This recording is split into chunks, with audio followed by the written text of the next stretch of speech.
Hello, we continue to ask you to think about yourself and your life, and the people around you also think about this. This woman is not just a mother, a daughter, a sister, a friend, she's also a human being. So if she says to you, you know what, I've always wanted to skip or run or hop or bake a cake, then assist her to do that, to give her some happiness. But Lisa, I wanted to talk about why women sometimes are afraid to be happy. They're afraid to do the things that will make things that they're comfortable with. I think it has a lot to do with society on a whole.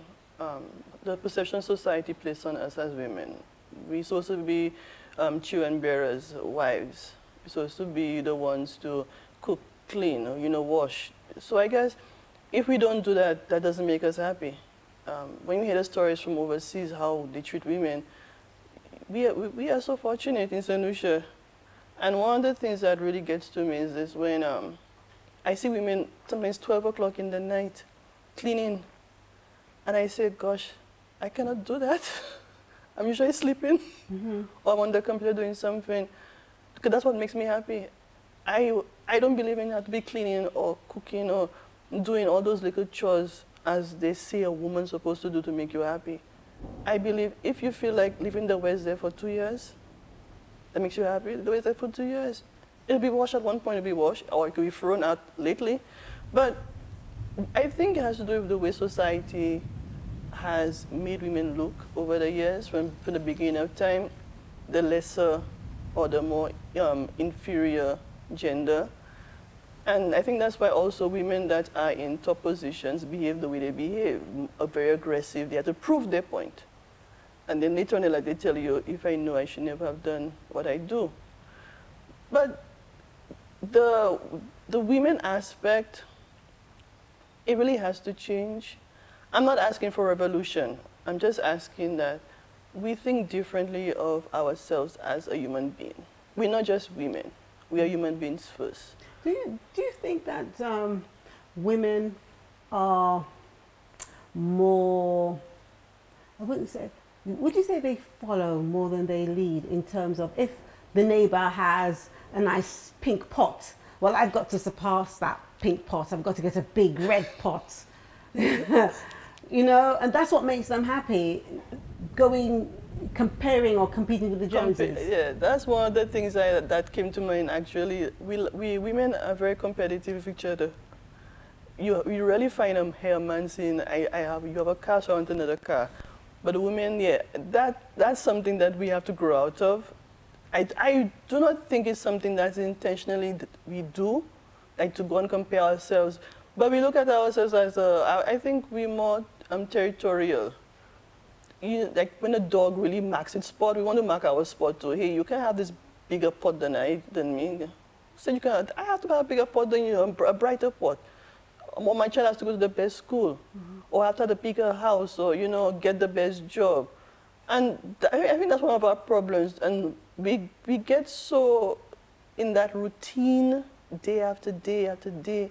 And as the years go by, the decades go by, and then menopause hits, and then we realize, hey, going to 60, 70, all this are hitting. That means we tend to get more scared. I'm getting old. So what have I accomplished way back then? What have I done to say, hey, I've done something. I've left a legacy for someone to follow.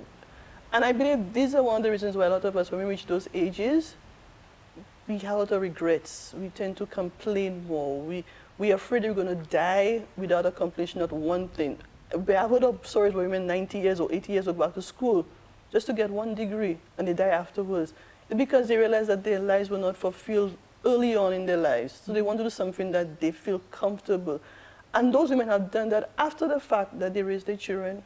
Husband has passed on, probably the only one. I mean, I understand all of that, but the issue is who initially guides a woman to think that way, to think, Parents. I'm going to do what I want to do. We have your daughter Val coming shortly, and I'll be very interested to ask her what's her thoughts on moving forward with her life. But we have to very early on get the message that not just about life and we have to go to school to get your education, which is, I think, a message that we should get, and we're not always getting that. Or we get the message, well, you have to learn because you need to get an education, because you need a job.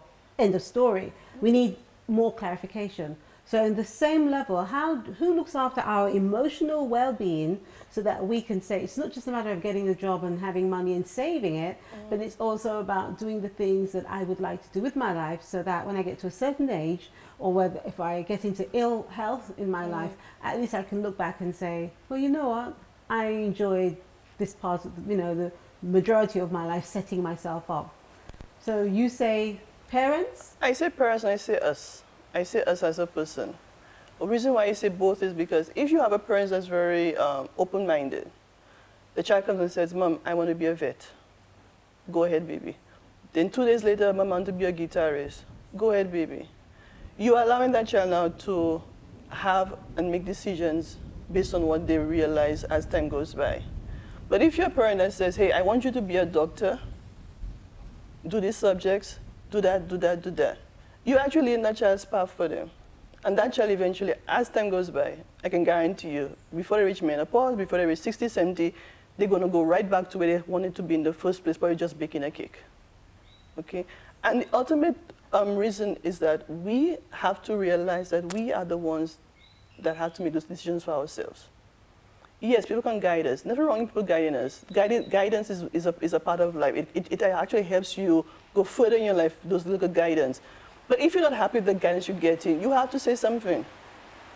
You have to say something. Because I don't believe a lady who's doing prostitution, that's what she really wants to do. I've spoken with women that do prostitution and say, that's not what I want to do.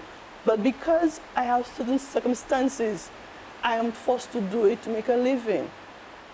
And they cry and they say, that's not what I want to do. You think I want to sleep every day for a different person? But because of.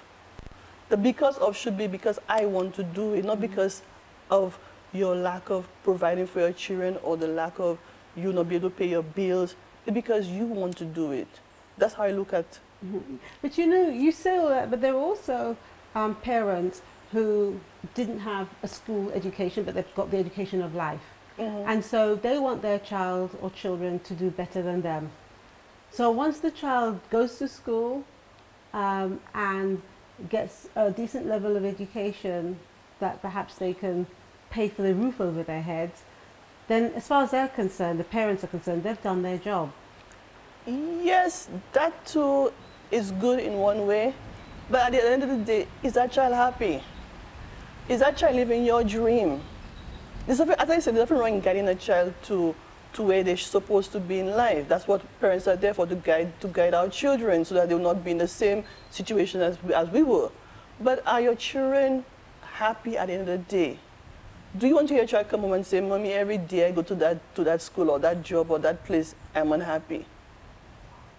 That's another stress for you as a parent, because now you want to know, but what about the job? What about the school? What about the place you are that's so bad that you cannot live it? Why aren't you adjusting to the situation? Guidance is good. Guidance is supposed to help us along the way. But if that guidance at the end of the day does not make you happy as a person, that's not what you're supposed to be guided to do. That's how I look at it. And I always tell my daughter, if you want to be something in life, I will guide you, I will help you, I'll even help you with the research to do what you want to do in life. But at the end of the day, it is your call. So I want to be happy, because I don't want her to be calling me at 2 o'clock in the morning saying, Mommy, Mom, I want her to say, Mom, thank you very much. I left my job. My parents were very unhappy. At the end they say, okay, what makes you happy? If that makes you happy, then fine. But we have to realize in life, though, we're going to have, even if we have the best plans, we can't always follow the best plans. No, and we when cannot. things, unfortunate things happen to us, then we have to make the most of what we have. Now, after the break, apart from, I said to you that Val will be joining us and she will shortly, but after the break, I want us to talk about the thoughts that a lot of women think that they can't do anything unless they have a man. See you soon.